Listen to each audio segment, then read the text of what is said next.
Hey, if you'd like to earn CEUs for this webinar, join the Safeopedia community at the link in the description below. Now on to the show.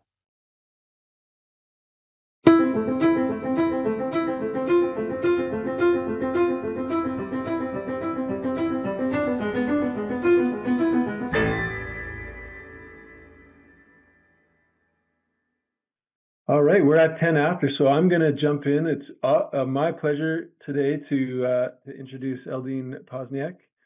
Eldine is a highly accomplished safety professional with over 25 years of global experience. She holds numerous credentials, including the Canadian Registered Safety Professional, Certified Health and Safety Consultant, Certified Health and Safety Management System Auditor, Fellow of the International Institute of Risk and Safety Management, and a chartered member of the UK Institute of Occupational Safety and Health. And she also holds an MBA in Global Leadership and is currently pursuing a PhD in Industrial Psychology and Organizational Development. So she's more than qualified to speak at Safety Connect. She's obviously one of the speakers that we convinced to cross over from Safety on the Edge and come and talk to our Safety Connect community. Excellent. Well, thank you very much for having me here. And being able to talk about the 5 intelligence of safety, or what I feel is the minimum requirements of intelligence to be an amazing safety leader, and how we can tie that too. So we do have the chat open, so feel free if you have a question that you can just drop it into the chat anytime you want. We'll leave some time at the end as well, but I know sometimes when you got a question and we're talking about that specific topic, sometimes it's good just to handle it right at the time. So as was said, I basically have been in occupational health and safety consulting for many a year, and continue to do so, and have a mix of a strong educational background as well as field experience. So I decided to kind of take all of that and put it together and say, what do we really need to be that best safety person that we can be? What do we need to have in our professional development programs for our safety people that we work with to ensure that they're the best that they can be? And there's many pieces to the puzzle. And so I'm just going to talk about what I consider to be some of the intelligences that are necessary. And I basically base them on 2 of the documents. One is the body of knowledge out of Australia, the AISH, that has published the body of knowledge, which a lot of universities use for their curriculum for safety professionals, and the INSHPO Global Framework for occupational health and safety professional and practitioner capabilities. And so huge documents. The body of knowledge has many, many books that are there. And realize that they both talk about that we have to balance and be appropriate with our action and our interaction as health and safety professionals. So we have to manage the program and lead the people when we look at that, and all the concepts that are there. So managing the program is ensuring that we have the safety systems in place and so forth. And leading the people is getting them convinced that they need to implement the initiative that we are launching or that we think is appropriate, or participating in it somehow. And in the last probably 15 years, when I go to a lot of leadership education, they talk about stop being a manager and be a leader. And I used to sit there and go, well, but there's some things that we can't lead. There's some things that we have to manage. Can we lead a budget? No. Can we lead a safety system? No, we have to manage it, make sure that it's integrated and those kind of components. So we have to have a combination of management capabilities and skills and a grouping of leadership skills that are there to be able to balance and make sure our action is appropriate so that we get the best influence that's out there, the best aspect that's there.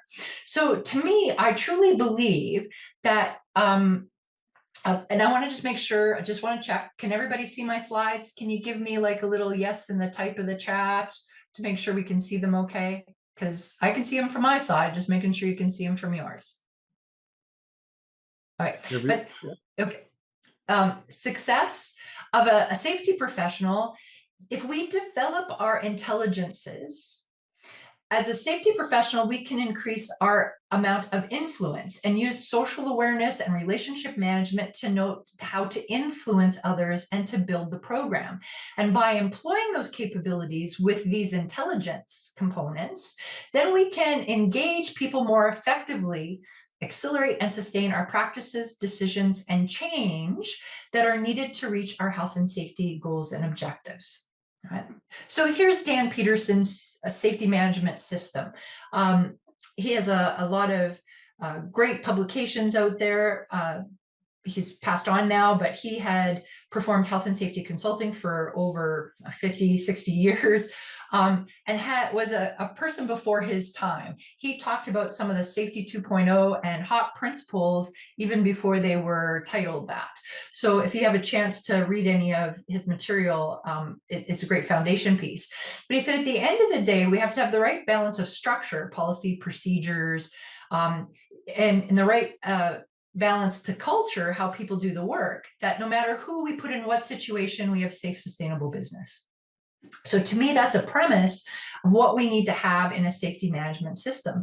And it doesn't matter if we're putting in a structure or we're trying to convince someone to do a safety procedure, we're using a lot of influence. So my dad used to say one thing to me, where he said, he had these great sayings, and I don't know, you might have heard this one before.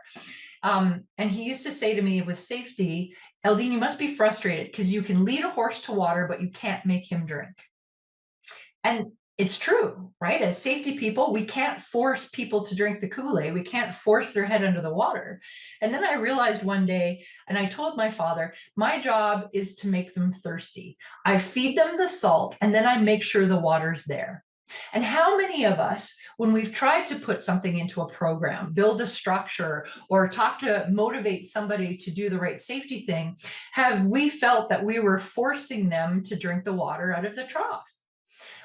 So our job is to make sure that it's there, knowing that these are the critical pieces that we may need, and then make them thirsty. So that means that we can't just have technical expertise.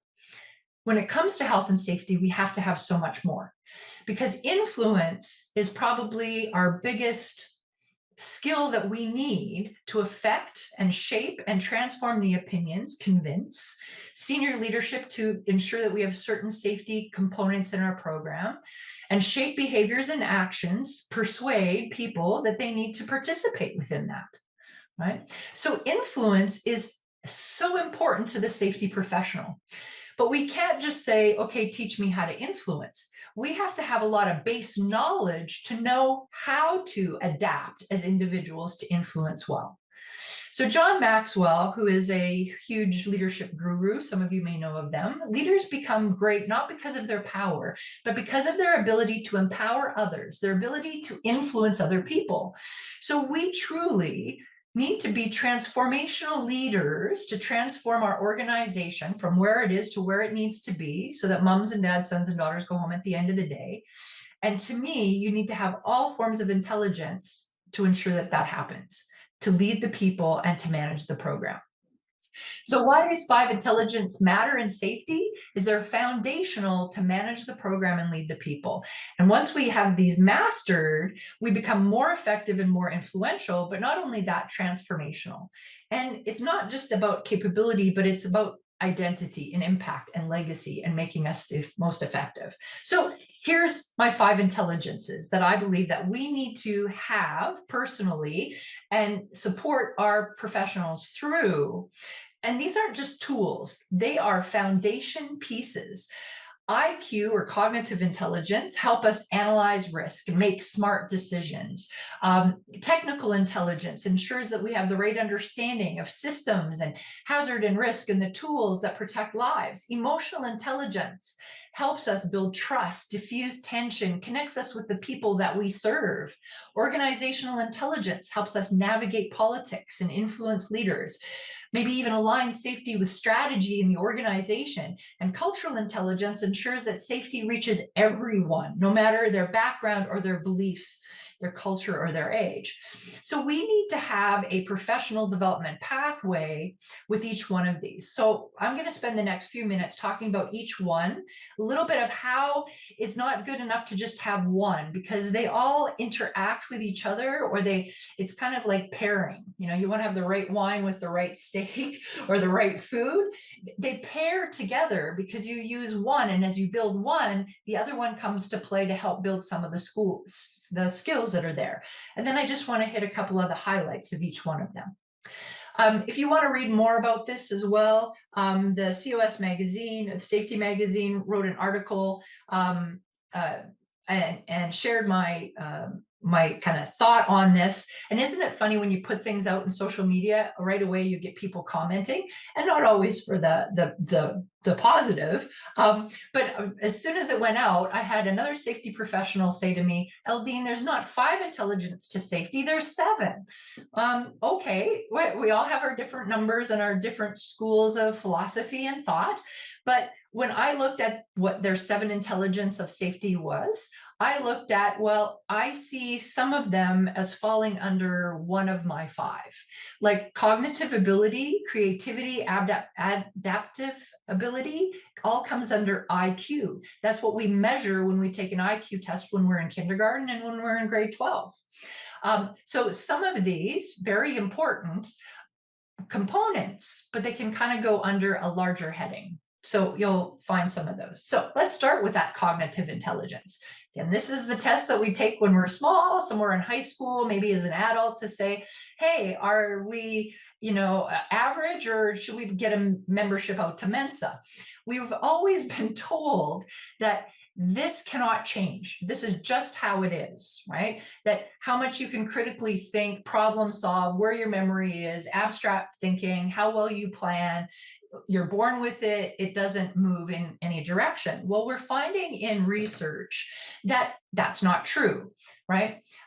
When I take a look at IQ, it also helps me link to things like in our HOP, is error normal? Learning is essential, right? The ability to adapt to that, to think about it, critical thinking can be a part and linked to IQ.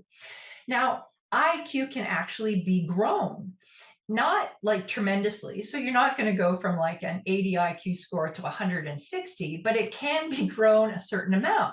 We can strengthen cognitive skills, research says, through things like learning, reading, taking courses, engaging in reasoning and memory, cognitive training like brain games, physical exercise to get more blood flow to the brain, mindfulness and meditation so that we get emotional regulation and working memory, sleep and nutrition, making sure it has the right rest and the right fuel, and learning new skills like new languages and hobbies, or taking a new safety class that's out there to learn about a technological component. So we can help our neuroplasticity and even help stave off dementia and some of those things that some of us might get worried about by doing some of these kinds of aspects. Now, IQ, when we make it better, or we actually recognize what it is, then it tells us what we do with it, like critical thinking and decision making, continuous learning, adaptability, and curiosity. And these are important components to safety. When I look at how much problem solving we do and how much decision making we do, this is a critical component for us. Now, we can't say, well, if you don't rank this on an intelligence test, you shouldn't be a safety professional. We can't do that. That's not right, right? But we can give people information and skills and other types of intelligence, like technical intelligence, in problem solving and decision making, to give people a structure and a system in which they can better their problem solving and decision making skills. So here's an example of how our IQ and technical intelligence pair, right? And then we can use these systems or structures to make it better, to become more natural, that we start to do it faster. Right? Some of the things with IQ is for us to interpret why we see what we see. Now, here's a classical hazardous situation where these people are at high risk, putting up a sign in a grocery store. we need to use our IQ, not just our technical intelligence and other intelligences, but our IQ to start to determine, is this a skill problem? Have they been trained on fall arrest, on working at heights? Is it a will issue? They have been trained, but they choose to do it or not to do it. Or is it a trap, a system error, right? Because we should be able to see which one it is, because it could be a trap. Do we have the right equipment? Yes, they have their fall arrest equipment you'll see hanging there, but what are they supposed to hook it up to? The infamous sky hook? Well, if I had a scissor lift that would go up and down, I could hook it into the platform, but this is a level lift. Okay, so now we're getting into more trap situations. So now I'm going to be using my technical intelligence to say, what kind of tools do I need to give them? I'm going to use my emotional intelligence to talk to them about skill and will, and not be able to go bad dog, no biscuit and yell at them and blame them for the situation. And I'm going to use my cultural intelligence and even my organizational intelligence to have the conversation that's there. So all the other intelligences build our IQ so that we can be able to intervene much more successfully. So next intelligence that plays a role is our technical intelligence. Now, technical intelligence is our safety management systems, knowing what the hazard, risk, and control is, what kind of PPE is out there, what kind of training. So it's basically, can we see a hazard? Can we assess the risk? And is the right control in place? So that's definitely a part of it. And we should always be strengthening our technical intelligence. Even though I've been in safety for over 25 plus years, I always say 25 plus, no more, because I'll never be older than 39. But in reality, it's probably a little over 30. The more I learn about health and safety, the more I realize I don't know, because it is massive. It's huge. With all the different hazard and risk and control, industry knowledge, safety systems, there's so much technical, and our technical information is growing at such a rate the last 20 years that sometimes it is almost overwhelming. So we have to be always amplifying our technical knowledge. And if we're not amplifying it, we definitely have to know who has the technical knowledge that we can rely on to be able to call in. So some things that we can do as safety professionals is more hands-on practice or structured learning, reading the technical content, joining communities or forums to talk about specific industries or hazards or risk, mentorship, collaboration, and sharing the information out there. Writing a technical paper or teaching helps us cement the information all that more. So I just want to hit on a couple that I see where we need to ensure that our people move forward a little more quickly. One is in the occupational health and safety management systems and program elements. We need to make sure that people understand what a system is versus just a program. Because when I go out there, we still see a lot of safety programs that are not integrated into the organization. It's a copy and paste from somebody else. That it doesn't have a plan, do, check, act kind of component to it. We create an element in isolation, and we don't see how it fills into other aspects. Or when we create the system, we're not seeing where people are making sure that it's specific to that type of industry or to the maturity of the organization. Do we need to do a 45,001 kind of philosophy or a process safety management and looking at those elements? Or here's Alberta's Construction Safety Association, C-Core elements. And then how do we make sure that they all interact? Because if I write maintenance component without really knowing the work environment or how that affects investigations or emergency planning or a procedure, then we're failing in that intelligence level. So we have to be aware of all the tools that are out there to what make up a system and how to implement them. And it's not just the system, but how do we look at the culture? And how are we going to classify the culture and plan, do, check, and act with the culture? Because culture will eat structure for breakfast every day. Right? Hazard identification, risk assessment, and control. A part of our technical expertise cannot forget that there is the basics of safety. So no matter what jurisdiction or whatever system you're utilizing, it's all around the basics. what can hurt you, the hazard, what is the risk, and what is the control. And that we have to ensure that our safety professionals and the people in our organizations define them correctly. Because I'm still getting into, I guess, where people don't quite have at that level, where they're not utilizing certain tools to maybe classify what a hazard is, or as a safety professional, we want to introduce a classification.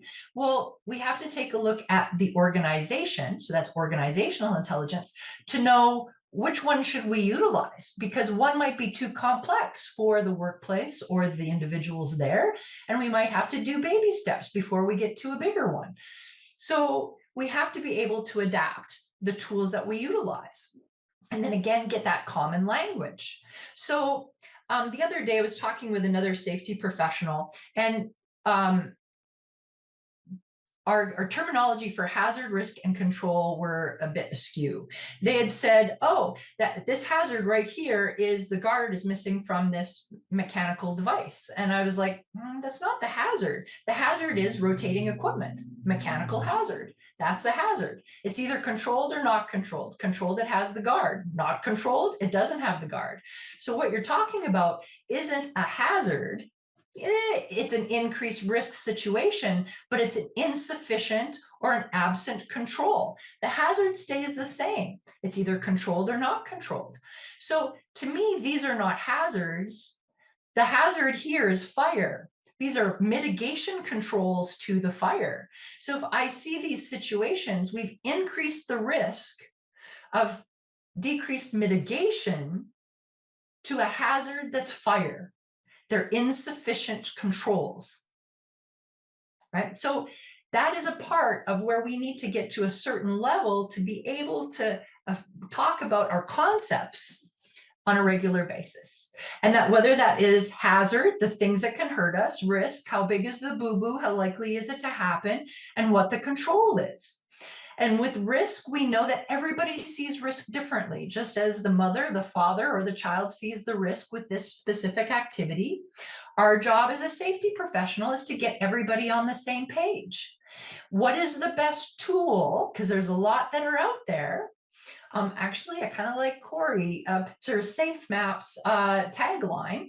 Good for the guys in the floor. Is it a tool that everyone in the organization can use, or is it job security for us?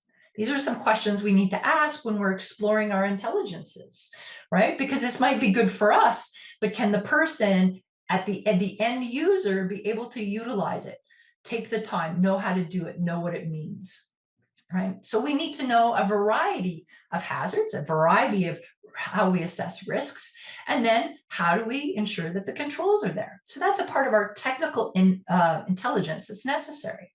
And then applications of tools and technology, whether it is the new Google glasses that are telling people how to do things, or simple things like knowing the cost of safety. So here's two tools that we can use in Canada, one from BC and one from Nova Scotia, so on each coast, that can help us as safety professionals know the cost of safety. Because being able to talk in an organizationally intelligent way, this is where, again, two intelligences meet, is really key. So I need to have the technical intelligence of how to be able to put numbers into a cost calculator. So here's just kind of an example of what you do for investigation costs, incident costs, damage costs, replacement costs, productivity costs that help it add it all up. That when I know or have the organizational intelligence that our average profit margin is 5% and we only make a revenue of $2,000 a day, I can then calculate a return on investment. I can tell if my organization knows, senior leadership, that on this date in my financial fiscal calendar, this is a day all our capital budget costs are paid off and we're making pure profit, because that's how we look at it. And when I tell them they're going to have 25 more days with no profit, I have their attention.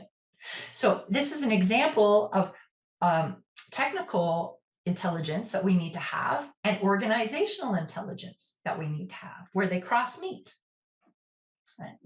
Emotional intelligence is the third, and probably one of the bigger ones that I think is out there, is so that we know how to self-regulate, be self-aware, have certain components so that we can interact better and influence more effectively.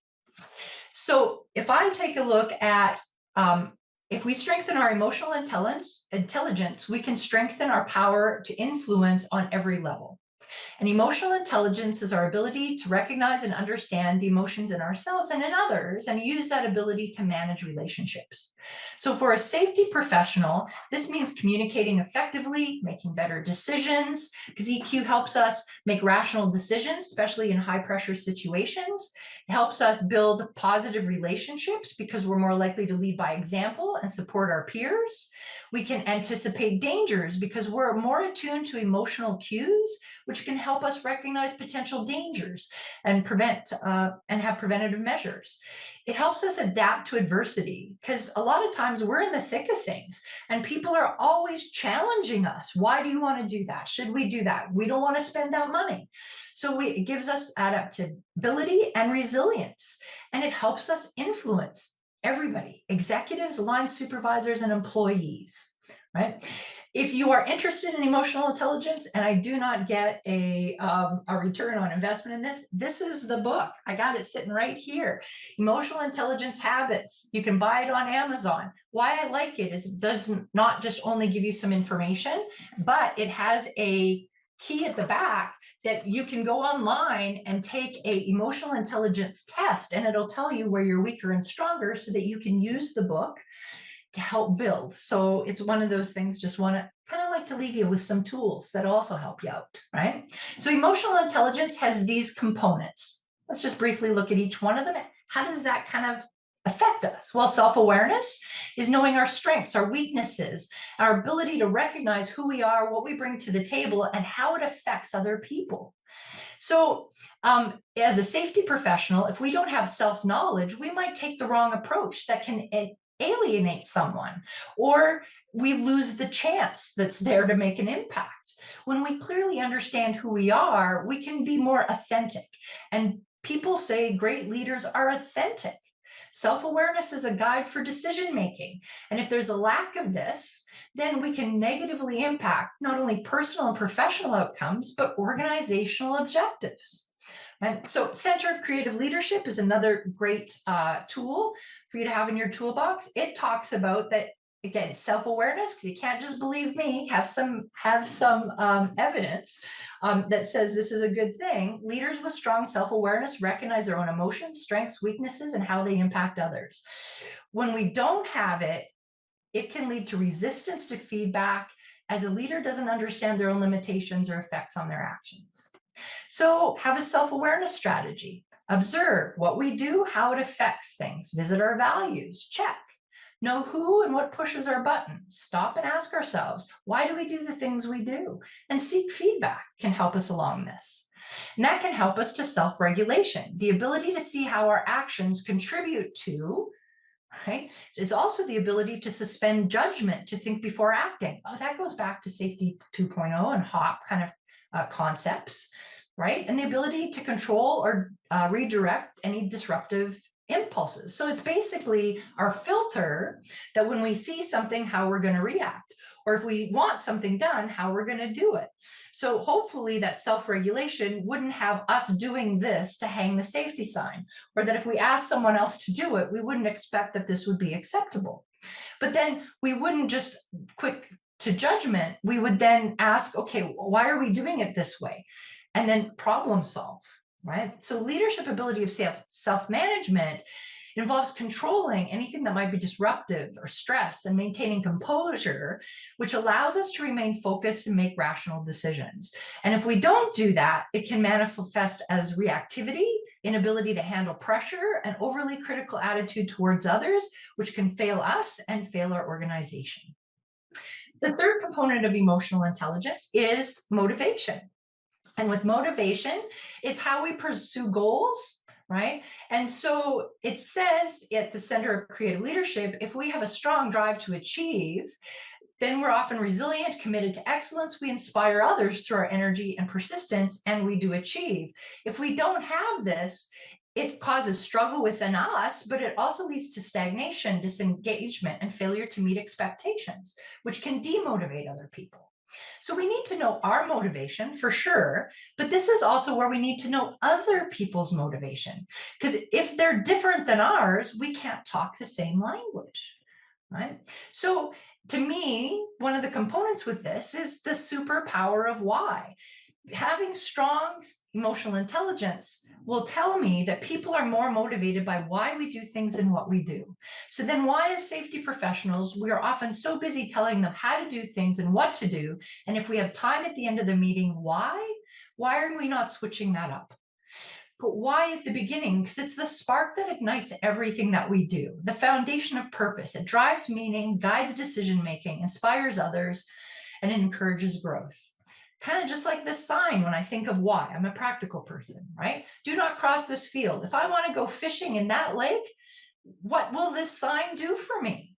I might look both ways, but if I know why, unless you can do it in 9 seconds because the bull can do it in 10, I'm now rethinking, do I want to do this, right? So the power of why.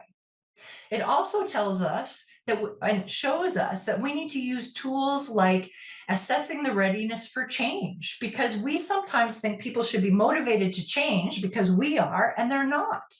So using tools like Cotter's 8-step change model, using that framework, reading his book. However, if we can assess the levelness of readiness, then we can know what to do or not to do to move people to the next level. Because if people are at zero intent to change, and we're already putting into planning and preparation, that's where we set people up to fail, our programs up to fail. So these tools that I'm showing you that I've kind of created, I'll be giving them to Safety Connect, and you will be able to access some of them as well. Right. So again, knowing if we're missing a piece in our change, putting in a new initiative from front to back, if we're missing certain things like skills or motivation or resources, these are the aspects where we can fail. And I'm sure all of us have experienced at times, why is there confusion? Why is there resistance? Why is there a false start? Right. So we need to have the intelligence of motivation to ensure that we can move people along. And then empathy, what does that mean? It's understanding and sharing another person's perspective, and involves recognizing their state and their reasons behind it. This is huge when we're looking at no fault or non-blame kind of aspects, because empathetic leaders are attuned to emotional states, perspectives, and needs of others, and foster trust, collaboration, and psychological safety within their teams.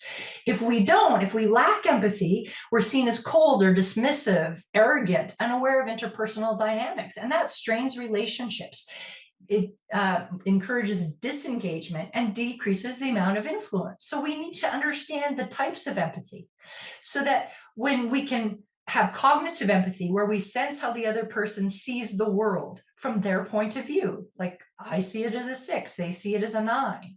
There might be emotional or affective empathy, where we can resonate with how that person feels, because we might have experienced it somewhere along the line. And then empathetic concern, where we can express care about the person by helping with what you sense they need. So it's the ability to sense what the other person needs from you, from the organization, right?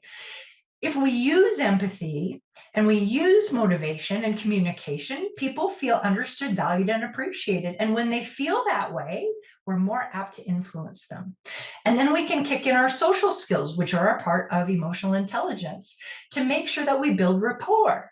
Because if we have the ability to build relationships and influence others, have effective communications, collaborate, resolve conflicts, we build teams, networks, and we lead change through connection and persuasion. When we don't have that, we fail to build trust and alienate people. And that's where we get isolation and resistance and breakdown in collaboration. So we have to be able to communicate properly. Now, that doesn't mean just being able to get up and talk, but how do we message map? The Center for Creative Leadership says that people like to receive their information in a certain way and they can process it better. And we like to give our information in the same way. How many of us have the skills to assess who in our organization and where are their breakups to who is more logical appeal, who is emotional appeal, who's more cooperative appeal, so that we can target the information the right way. Because logical people, they want their information for best choice, benefits. So they prefer facts and structure and clarity, where people with emotional appeals, they want about goals. They want stories and active listening and a sense of belonging that goes with it. If I tell my safety story emotionally to a logical group, they're not as influenced as much. So these are key things that we need to have.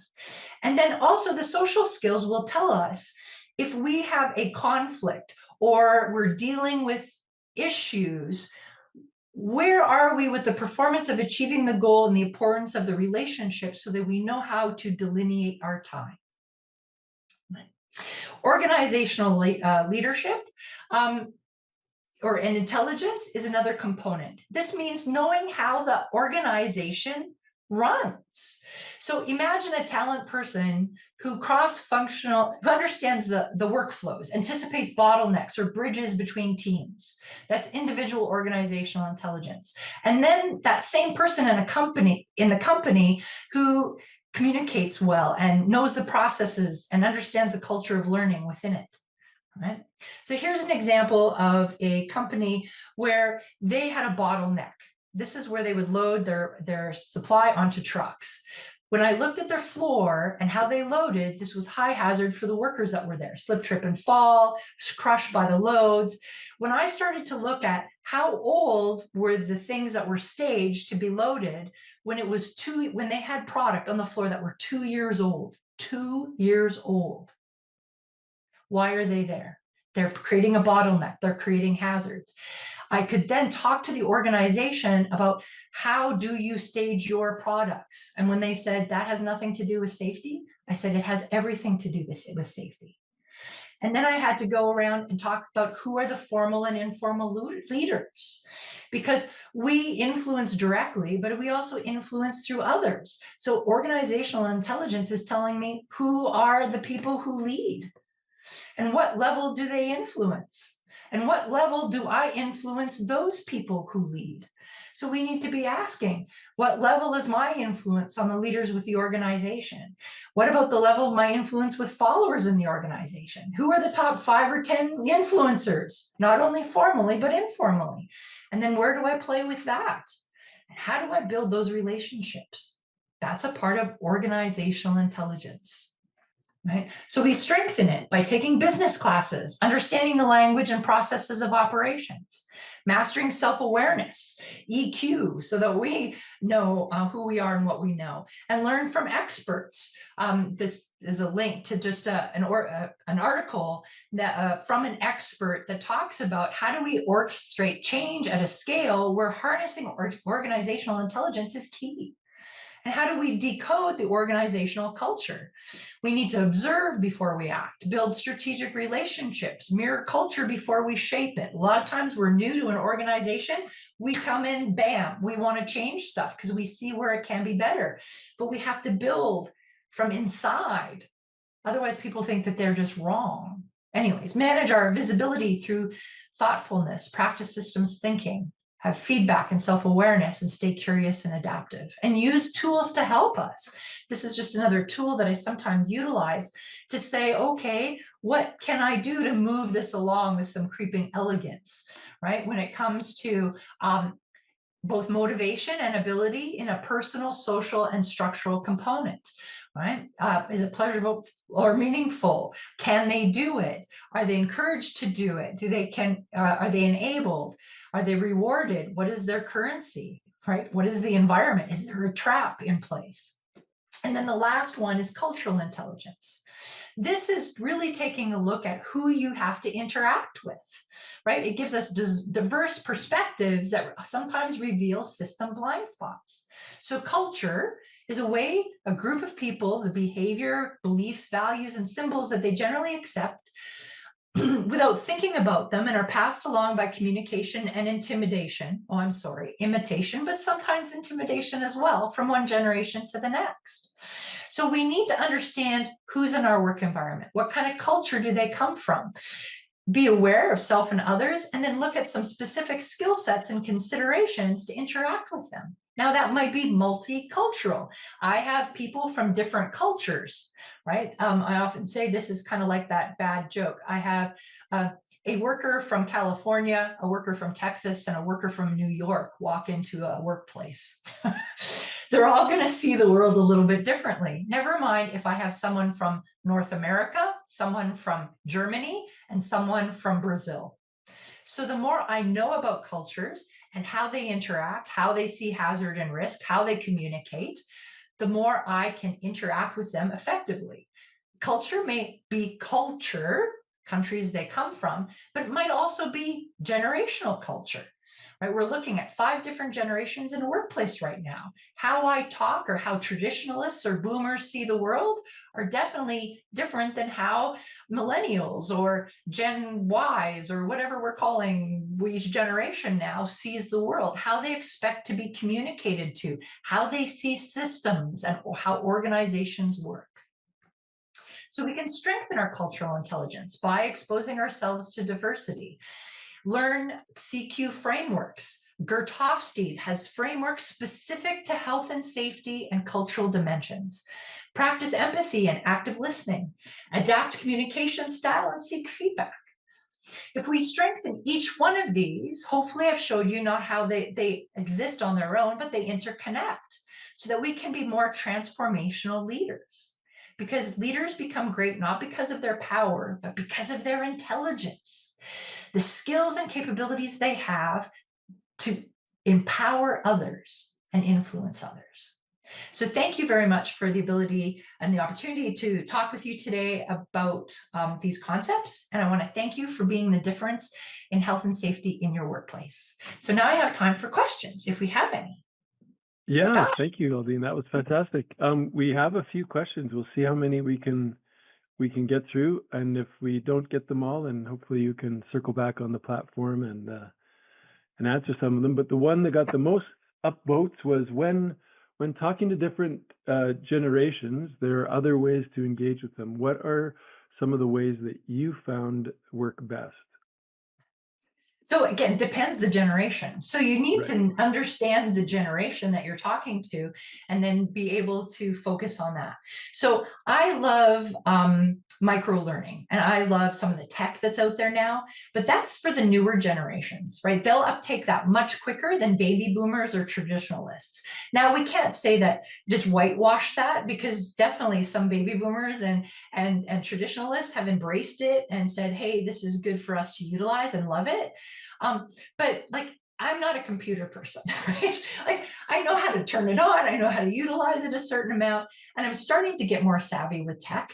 But if I'm going to start to do micro learning on a platform, I might want to take a look at that generation. And then if I want to take it to the whole workplace, I might realize I have to give extra support for those who might not be tech savvy in that generation as well as in other generations, right? So some like classroom learning better, some like tech better. So it's really, again, getting to know them, understand it, then know your people, because you've got a whole diverse group in your generational group, and then problem solve. Does that make sense? Yeah, I think so. Okay. I think so. There's no silver bullet. You have to put in the work and get to know the group and the people and their backgrounds. Yeah. And the more that you learn about these and have the intelligence in your toolkit, the faster you use them, right? Because when you're just learning them and learning how to use it, then a lot of times it takes longer, right? Because you got to research stuff and you got to be a little more careful. The more you practice the skills that you have in each of the intelligence groups, the quicker you can utilize it, the more effective you are. So Jamie asked, what are the best ways to help people at companies get beyond the "that won't happen here" mentality? Easy one, right? Yeah, great. That's huge. Again, it's multifactorial in the intelligences, right? So I take a look at organizational intelligence. So what has happened or not happened in that organization? How do they see hazard, risk, and control? What program elements do they have in place? What support have they given people in that topic area that they're going to go, oh, that'll never happen here? Right? Then we have to take a look at emotional intelligence, because right when somebody tells me that, my first thing is I want to bite their head off, right? As a safety person, doesn't that you're just like, right? Like, oh, so we have to be self-aware and self-regulate. And then we have to take a look at what motivates these people. Maybe it is a financial aspect, or maybe it is showing them an example of where it did happen somewhere that they didn't expect it to happen. So that's then using our empathy and our social skills, and then it maybe also our technical skills. Okay, it may not happen here, but do we have rich risk assessment? So let's take a look at where it has happened. Do we have any of that? Right. So then that goes back to emotional intelligence and communication skills. Right. So we're interplaying all those different intelligences to deal with one simple comment. And if we don't have that as foundation pieces, we just want to go, oh, this guy's silly, right? Yeah. Or react in a bad way, or shove a risk matrix in front of them and say, well, that's just not how it is, you're being silly. And so we lose that person because we're not interacting with them appropriately. Yeah. Well, we're at time. Unfortunately, there are some more questions, so hopefully you can jump on the platform there and do your best to provide some answers. But want to thank you so much for joining us today at Safety Connect. Thanks everybody for jumping on this session. Packed with information. The one question was about behavior assessment, so we'll definitely again post a link to your book and know that there's that assessment capability at the back. Yeah. And definitely look forward to connect with Eldine on LinkedIn and send her a note. And my email that was at the end, eldine@posniaksafety.com. Feel free to send me any questions, and whether you liked or disagreed with anything that I said, and we'll have a chat. I'd love to engage with you that way. Great. Well, thanks so much, everybody. Hopefully we'll see you on the next session with Ben.